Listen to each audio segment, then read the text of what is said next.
Le FC Barcelone laisse aucune chance à Getafe, 3-0 avec un doublé de Ferran Torres, un but de Dani Olmo et ça fait tellement plaisir. Et oui, effectivement, le Barça est capable de faire des gros matchs en Liga. On a continué à performer après notre match de Ligue des Champions. Il fallait absolument remporter les 3 points pour rester au contact du Real Madrid. On est à 2 points d'écart du leader du championnat et honnêtement, ce match-là, il fallait le gagner. Même si forcément tu jouais contre le 6e au championnat et qu'en plus de ça, ils étaient sur une saison historique pour eux parce que c'est le meilleur début de l'histoire de Getafe, effectivement. Donc, il fallait faire quelque chose pour remporter ce match-là. Et honnêtement, quand je vois que le FC Barcelone a produit un football magnifique, quand je vois le milieu avec Dani Olmo, notamment Pedri, le métronome du FC Barcelone, qui est capable de te sortir des matchs dantesques. En plus de ça, il l'a bien dit,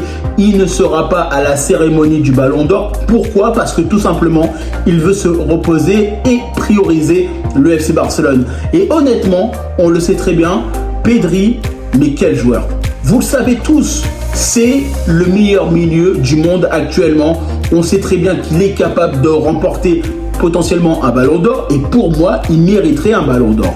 Parce que la saison qu'il fait avec tout ce qu'il est capable de faire sur les dernières années, honnêtement, il est trop fort. Il est vraiment trop fort. Que ce soit sur beaucoup d'aspects, au milieu, la vision de jeu, la capacité à ralentir le jeu, à accélérer le jeu, prendre les bonnes dispositions pour permettre à ton équipe de marquer la dernière passe, etc. Il est trop fort. Et honnêtement, quand je vois Pedri, il me fait plaisir. Il me fait penser à Xavi, à Iniesta à l'époque. Parce que tu savais que ce joueur-là, tu sens qu'il est spécial. Tu vois ce que je veux dire? Et honnêtement, moi j'ai vu un match du Barça magnifique. Le Barça a fait ce qu'il fallait faire pour remporter les 3 points. Défensivement, on a été stable. Offensivement, on a été très bon dans la créativité, dans l'engagement. Dani Olmo, notamment, qui met son but aussi. Et honnêtement, en attaque, on a été très bon. On a marqué des buts. Ferran Torres, qui est toujours autant efficace, qui est dans la même continuité, notamment de la saison passée, il avait quand même marqué 19 buts. Toute compétition confondue. Donc il ne faut pas oublier quand même que Ferran Torres, même si potentiellement il est remplaçant, c'est un remplaçant de luxe. Il est capable de marquer, même si potentiellement il n'est pas titulaire. Et on l'a bien vu ce soir, il est titulaire, il a marqué 2 buts. Et aujourd'hui, honnêtement, que ce soit même Marcus Rashford qui a été capable de marquer un doublé face à Newcastle, que ce soit tous les joueurs qu'on a à notre disposition, on a des joueurs qualitatifs. Et là, honnêtement, quand je vois le Barça de ce soir, il m'a fait plaisir. Le Barça de ce soir a montré que potentiellement, même si on fait tourner notre effectif, on a toujours une base solide. Et là, ça fait plaisir parce que, honnêtement, sur certains matchs, quand on faisait du turnover, on souffrait, notamment la saison passée. On n'était pas capable d'être stable sur l'aspect défensif. On n'était pas capable d'être stable aussi en créativité. Et là, honnêtement, j'ai retrouvé un FC Barcelone cette saison où tu te dis que même si tu as du changement, il y a des possibilités de marquer. Il y a des possibilités de bien défendre. Il y a des possibilités de bien croire en ton équipe parce qu'ils sont capables de te sortir des gestes, des occasions, des techniques pour te permettre d'être devant le but et de marquer. Et là, aujourd'hui, quand je vois le Barça, je me dis, honnêtement, ça fait du bien. Ça fait du bien d'avoir un panel de techniques qui te permettent aujourd'hui de remporter des matchs. Parce que tu sais très bien que avant, quand tu pouvais avoir Lamine Yamal, s'il n'était pas là, on était dans la merde. Parce que potentiellement, c'était compliqué. Là, aujourd'hui, cette saison, on voit bien que même si Yamal il n'est pas là, le Barça continue à tourner. Le Barça reste équilibré. Même si c'est que le début de saison, il faudra voir sur le long terme, bien évidemment. Mais en tout cas, le Barça reste dans son efficacité de marquer des buts et de bien défendre. Faut pas oublier qu'on est sur notamment un clean sheet ce soir. C'est un Barça qui a fait le boulot. C'est un Barça qui a démontré ses compétences. C'est un Barça qui a démontré son envie de gagner, qui avait envie de coller au basque du Real Madrid. Et on a prouvé par A plus B qu'on est là cette saison. Le Barça veut tout remporter cette saison, notamment.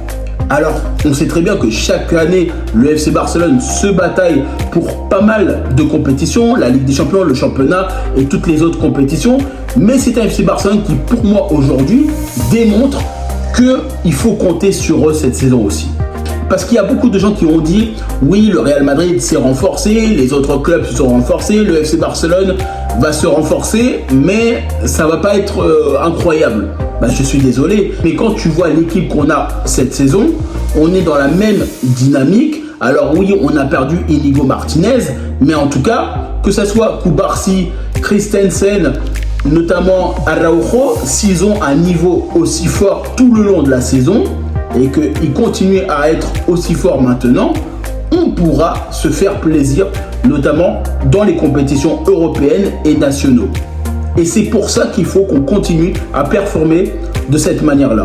Que ce soit en Ligue des Champions, que ce soit en championnat ou en coupe, de toute façon, si on arrive à avoir une homogénéité, une stabilité à tous les niveaux, on sera capable de faire une excellente saison. Même si les autres équipes se renforcent, nous, on sera capable de faire le boulot à des moments clés dans la saison. Et ça, c'est très important. Il faut que nous aussi, on progresse dans notre niveau de jeu. Il faut qu'on soit capable d'être beaucoup plus tranquille, qu'on soit bien sur beaucoup d'aspects. Mais honnêtement, regardez le match qu'on a fait ce soir. Aujourd'hui, on a juste à applaudir. On a juste à dire merci le FC Barcelone pour avoir remporté les 3 points, 3-0 à la maison. Et là, honnêtement, ça fait plaisir. Parce que le match, il fallait le gagner. Il y a beaucoup de gens qui vont dire oui, mais c'est que Getafe qui est 6e au championnat. Et le Barça a remporté la victoire. C'est comme on disait pour certaines personnes, ce n'est que Newcastle. Newcastle à St. James Park, c'est autre chose. Il ne faut pas oublier que le PSG avait perdu à St. James Park, notamment. Donc ça veut dire que potentiellement, ok, chaque match est différent. Mais le Barça a le mérite de continuer à performer, à continuer à travailler et à continuer à remporter des points en championnat. Et ça, c'est le plus important. C'est un Barça qui continue à faire le boulot. C'est un Barça qui a envie de continuer à aller de l'avant, à créer, à trouver des opportunités, à trouver une charnière centrale défensive qui va être solide sur le long terme, avoir un Araujo à son prime, avoir un Kubarsi à son prime, avoir des latéraux solides, notamment que ce soit Baldé ou Gérard Martin potentiellement, ou bien évidemment Koundé, tous à leur prime. On a besoin d'avoir tous les joueurs au plus haut niveau et être très fort pour remporter toutes les compétitions possibles auxquelles le FC Barcelone est engagé. En tout cas, je vous remercie toutes les personnes qui prennent le temps pour regarder cette vidéo. N'hésitez pas à liker, commenter et partager. N'hésitez pas à me dire en commentaire qu'est-ce que vous avez pensé de cet après-match entre le FC Barcelone et Getafe. Et puis moi, je vous dis à bientôt pour une prochaine vidéo.